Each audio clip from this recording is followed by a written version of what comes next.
Nahod, like kayo ng lola ko na. Like kayo ng lola ko. Palabas ngayon. Gusto mo ba manood? Kaya nga, linggo. Bukas may pasok na ako.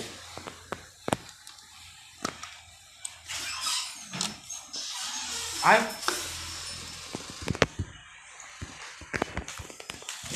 Duro, labas mo yung coke. Sige po.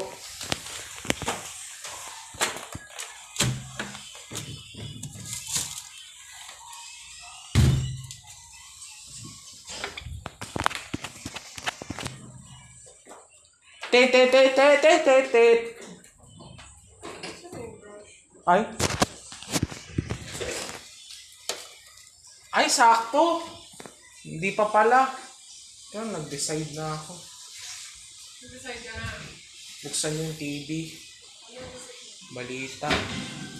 Kahit punong-puno na ang mga ospital at mahigit 13,000 na ang nasawi, marami pa rin ang hindi naniniwala sa COVID. Sabi pa ng ilan sa social media, maniniwala lang daw sila na totoo ang COVID kung ang mga palaboy ang tamaan ito. Tanong pa ng ilang netizen, bakit parang COVID na lang ang sakit ngayon? Sipon at ubo sinasabi raw na COVID na agad?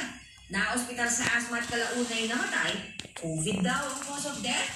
Nagka-UTI tapos nilagnat, biglang COVID positive na? Kahit daw heart attack at stroke, iniuugnay sa COVID? Hello? Sabi ng isang medical professional, posible naman talagang COVID ang dahilan Ulo ba kayo? nakataas sa puso. Meron daw kasing tinatawag na hypercoagulable state o yung pamumuo ng dugo na reaksyon ng katawan sa SARS-CoV-2, ang virus na nagdudulot ng COVID-19. Kapag naipon ang namumuong dugo, pwede itong bumara sa ugat. So, pareho manifestation nila na pwedeng walang delivery ng blood, walang tawag na affected, heart na Una, sa mga may allergic rhinitis, payo ni Doc sa mga Ala nyo, nag-aalala sa kanilang puro kayo salitang COVID. Pero minsan walang katotohanan. Inatake sa puso, COVID. May allergy ko. May allergy, COVID. Nilagnat lang, COVID. Ang dami niyong sabi. Patayin ko yung balitang yan eh. Puro kayo sabi-sabi. Pero mas karaniwan o kaya mauunang lumabas ang ibang sintomas tulad ng lagnat, hirap sa paghinga, ubo, sipon at kawalan ng paaboy o panlasa bago ang skin allergies. Paalala ng Dr. Noche, huwag basta-basta ikumpara ang medical condition o nararamdaman sa mga nababasa o napanonood lang sa internet. Mas mainam pa rin na sumangguni sa medical professional para ma-assess at magamot ng tama ang karamdaman. Sir Still, huwag niyo lang hayaan na madala niyo pa ito sa bahay niyo. Huwag Sa nila na ako kaya na. Puro kayo peke. Yung maapektuhan itong sakit na COVID. Atin na Imperial na katutok, 24 oras. Ilang 18 o fans ng Pinoy pop group na SB19 ang nabigyan ng chance na makapagtanong sa kanilang idols. Isa sa tanong ng fans, ano ang pakiramdam ng grupo na marami ang nai-inspire sa kanilang music? Sobrang lakas ng power ng music. Kung sakali man daw, change yung the movie, Yun lang, sobra. Music is universal. So, sana in the future, pag nakapag-release pa kami or marami pang tao ma-reach namin, sana ma-inspire namin sila. kung sakali man daw maging movie ang journey ng SB19, magiging comedy drama raw ang genre nito. Dahil ito kasi maraming struggles, tinatawag na nakafocus daw sa pagpapakita ng individuality. Abangan kabuuan ng Q&A ng fans with SB19 sa GMA News Facebook at YouTube. Nakatakda ng pumasok sa military ang EXO member na si Baekhyun. Pagkukwemang mismo niya ni Baekhyun at ng kanyang agency na SM Entertainment. Mag-enlist daw siya sa Sinabi ni Baekhyun na hindi ito permanent separation. Sila habang naka-enlist siya. Pagka-enlist, ilalim sa 3 libong training si Baekhyun sa kanya kukumplituhin ang military service bilang public service worker. Mandatory ang military enlistment ng lahat ng South Korean na lalaki na edad 18 hanggang 28. And that's the Chika this weekend. Ako po, si Nelson Canda. At At yun po ang mga balita ngayong weekend. Ako si Tia Arcangel. Ako si Ivan Merina. Ito ang GMA. Walang kinikilingan, walang pinaputan-tama. Walang kasinungalingan, serbisyong totoo lamang. At dahil hindi natutulog Wala kasi sinungalingan. Baliktad. Kasi sinungalingan. Lagnat, COVID. Sinungaling. Serbisyong totoo. Walang kasinungalingan. Dati yon. Ngayon, hindi na. Wala daw kasinungalingan. Serbisyong totoo.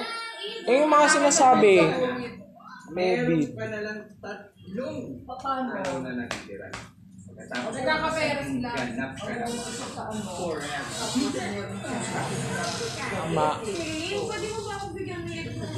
Naging COVID na, diabetes, eh, hindi nga nakakahawa yun eh. Yung mga nakakahawang bagay, eh, yun ang COVID. I think I'm in love with you.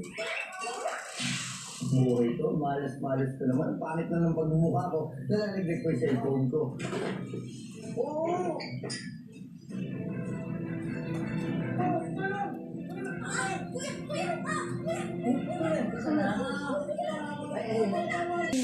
Alam mo, people, di ba dapat natatakot sa kanya? Friend namin siya, di ba po? Dahil sa itsura ng picture, ha? Natatanda mo ba yung kwento ni Big Five Banidor? Pagkukwento ko, maupo ka na. Banidor. Okay? Ready?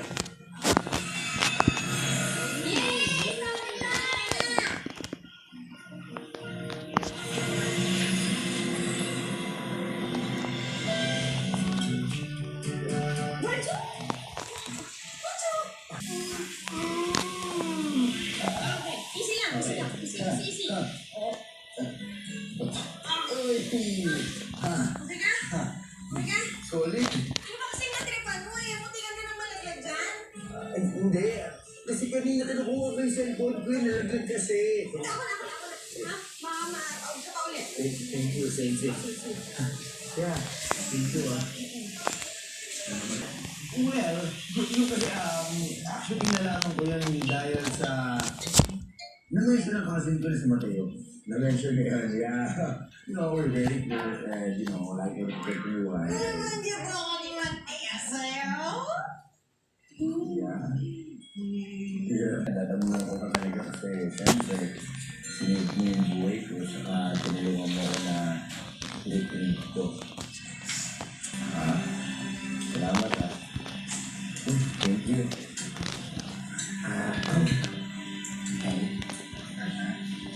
Anong sana nga sa'yo eh. Yan. Pangit na ako.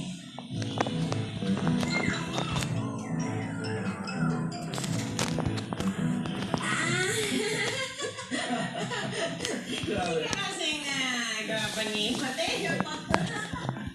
Pero di naman pangit, di ba? Eh, kaya siguro, hindi ako gusto na gano'n. Si Veronica. Si Veronica. Close kami. Kwento niya sa akin. Ay, gano'n?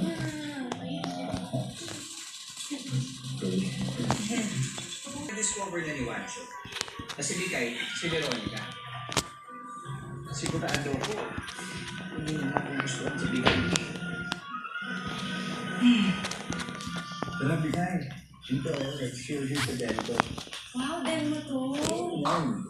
Hindi na nalagay sa kwarto ko. Kasi hindi mag-venue eh. Talaga?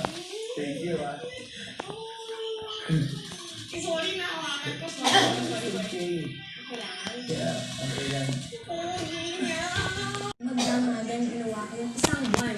Para lang, makapag-ipon ako, tapos yung ipon ko doon, pagbibili ko ng favorite brand niya ng sapatos. Tapos hindi lang yun. Kasi, iba yung kung ano comment nila doon, nakakainis. Para alam nila ganun talaga siya. Naliit siyang tao. Ano ka ba? Siyempre, kasi ganun talaga si Mateo sa amin. Bait-bait niya talaga.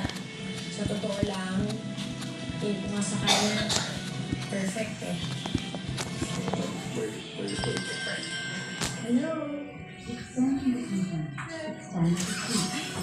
Sana pala. Parang naantok na ako. Naku, Kakain na lang ako kay Mateo, okay lang? Gusto na hindi ko mawala dito. Kasi total yung mga kinain natin kanina, marami pa natira yung mga gusto mong steak. Uwi mo na yun. Naga? Uwi mo na yun. Mabuti pa ito pa ko na yung mga pagkain. Okay? Yung sige, thank you. Send ka muna dyan.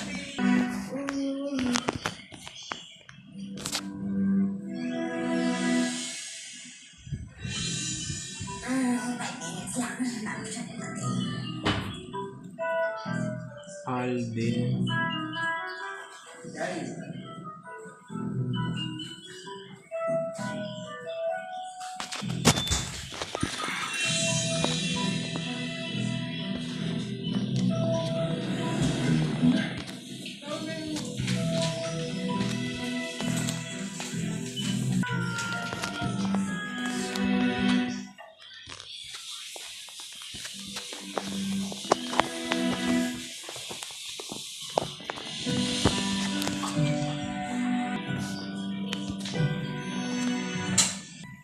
A beautiful mood lighting number 1.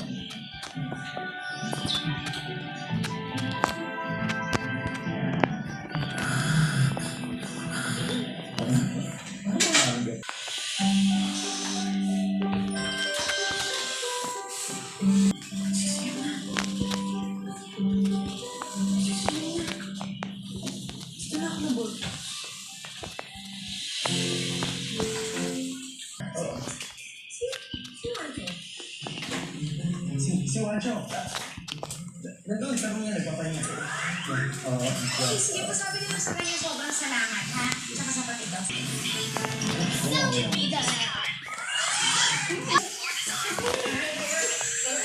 Naman ako doon.